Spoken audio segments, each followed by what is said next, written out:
मकर संक्रांति की आप सभी दर्शकों को ढेर सारी शुभकामनाएं। मकर संक्रांति हिंदुओं का प्रमुख पर्व है क्योंकि इस दिन सूर्य उत्तरायण होते हैं और मकर राशि में प्रवेश करते हैं। मकर संक्रांति से ही ऋतु परिवर्तन भी होने लगता है, इसलिए स्नान और दान जैसे पुण्य कार्यों का विशेष महत्व है।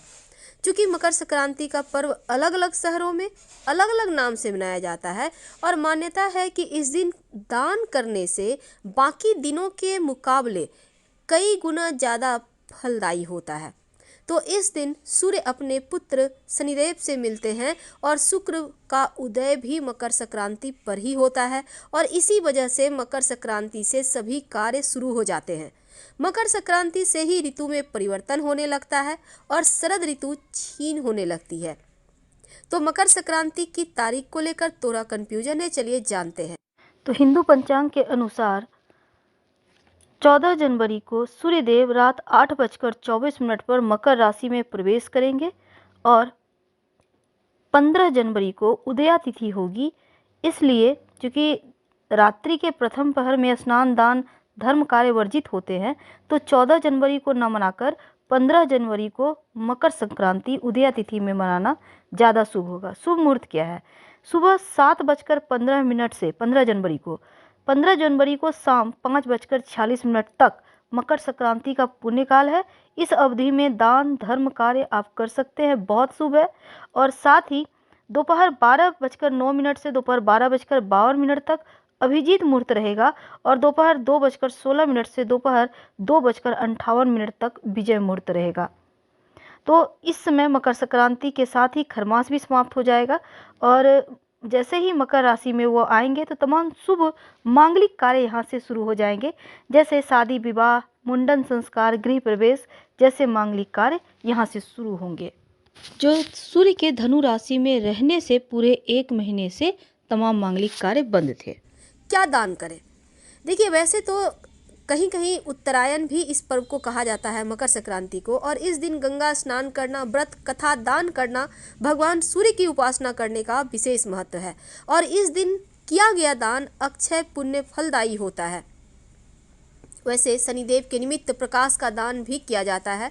तिल और गुड़ से बनी मिठाई का बांटना, दान करना आम चीज़ों में एक है। पतंग भी इस दिन उड़ाया जाता है और वैसे एक पौराणिक कथा है कि मकर संक्रांति के दिन सूर्यदेव अपने पुत्र शनिदेव के घर जाते हैं। अब चूंकि शनि मकर और कुंभ राशि का स्वामी है, तो पिता पुत्र के अनोखे मिलन से भी जुड़ा ये पर्व है। एक कथा के अनुसार असुरों पर भगवान विष्णु की विजय के तौर पर भी मकर संक्रांति मनाई जाती है, क्योंकि बताया जाता है कि मकर संक्रांति के दिन भगवान विष्णु ने पृथ्वी लोक पर असुरों का संहार कर उनके सिरों को काटकर मंदरा पर्वत पर गाड़ दिया था और तभी से भगवान विष्णु की इस जीत को मकर संक्रांति के पर्व के तौर पर मनाया जाने लगा। इस दिन कुछ विशेष वस्तुओं का दान किया जाता है। खासकर ऐसी 14 वस्तुएं हैं जिनका दान करने से अक्षय पुण्य की प्राप्ति होती है। तो चलिए जानते हैं विस्तार से। पहला है तिल। तिल का दान करना सबसे ज़्यादा शुभ होता है क्योंकि यह शनिदेव का उपाय है और पूरे साल शनिदेव की 7.5 ढैया यहाँ की महादशा अंतरदशा से भी आपको राहत मिलती है, वो आपको परेशान नहीं करते।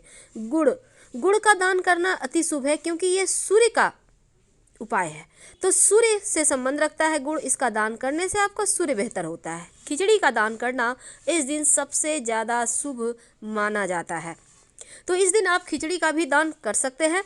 कंबल, एक बात और याद रखिएगा, खिचड़ी जो बनाइएगा उसमें काली उड़द जरूर डालिएगा। कंबल का दान करना शुभ होता है, ये राहु और शनि का उपाय है।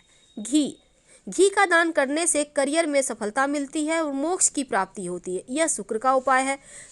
गाय को हरा चारा जरूर खिलाइए, यह बुध और शुक्र दोनों का ही बेहतर करने का उपाय है। तेल का दान करना इस दिन बहुत ज़्यादा शुभ माना जाता है क्योंकि तेल का दान करने से आपका शनि पूरे साल बेहतर फल देता है और इस दिन गाय के निमित्त चारा के साथ गाय भी दान करने का विधान है। अगर संभव हो तो आप गाय का दान कर सकते हैं। वैसे सीधा यानी कि किसी पुजारी को गुड़ आटा घी नमक शक्कर वगैरह दे सकते हैं। रेवड़ी और नमक का नया पैकेट लाकर भी आप दान कर दें तो इससे शुक्र बेहतर होता है। अनाज 5 तरह के अनाज को दान करने से पुण्य भी प्राप्त होता है और हर ग्रह की जो अनुकूलता है वो प्राप्त होती है। नए वस्त्र, आप जरूरतमंद गरीब लोगों को नए वस्त्र या ऊनी कंबल वगैरह दान कर सकते हैं। तो मकर संक्रांति के पावन अवसर पर गाय को ऐसा क्या खिलाएं कि जीवन में सुख समृद्धि, मान सम्मान, यश, धन दौलत सब बढ़ता चला जाए। देखिए, मकर संक्रांति के दिन वैसे तो खिचड़ी खाने की परंपरा है बहुत पुराने समय से, और मूंग के दाल से बनी खिचड़ी खाने की ज़्यादा विधान है।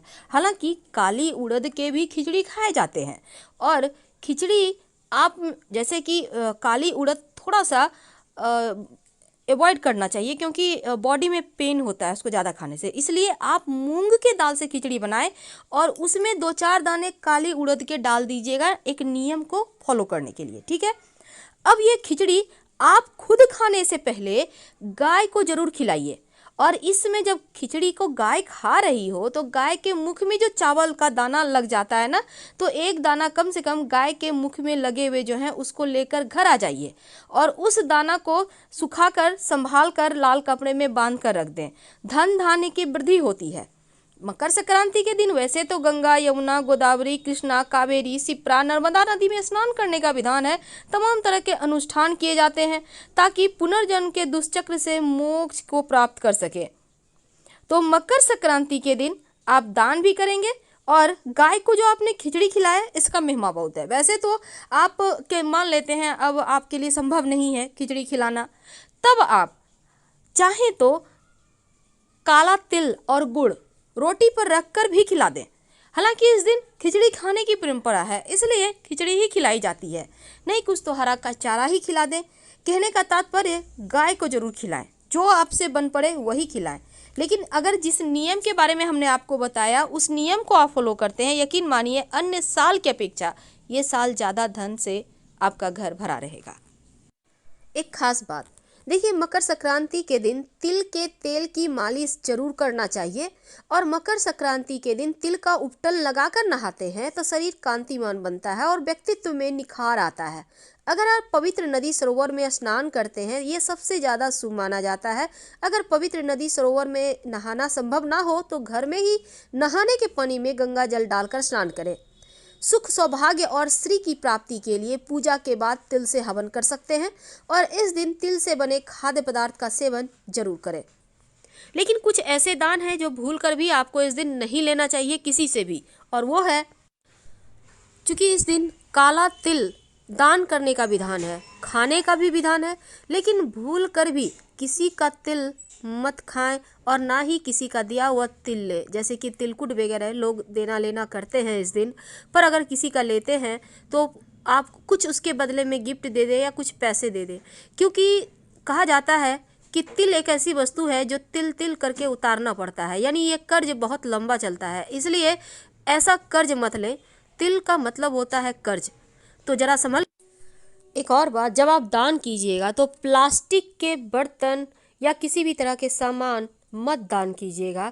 झाड़ू का दान किसी व्यक्ति विशेष को भी मत कीजिएगा, वरना उल्टे परिणाम मिलेंगे। अगर आपको झाड़ू का दान करना भी हो तो पास के मंदिर में करें, पर किसी व्यक्ति को ना दे, वरना लक्ष्मी खड़े खड़ चली जाएगी। और दूसरी बात, बासी भोजन भी दान ना करें, जब भी करें ताज़ा भोजन ही करें दान, और पकाया हुआ अन्न का दान का खास महत्व है। लेकिन तिल का दान जरूर करें, पर किसी और का तिल मत खाइएगा। हाँ, आप उसके बदले कुछ दे, तो इस बात का ध्यान रखिएगा, क्योंकि किसी दूसरे का तिल खाने से तिल तिल कर्ज बढ़ता है। तो अभी तक आपने खाया है तो कोई बात नहीं, लेकिन आगे से आपको ध्यान रखने की आवश्यकता है। हम आपसे विदा लेते हैं।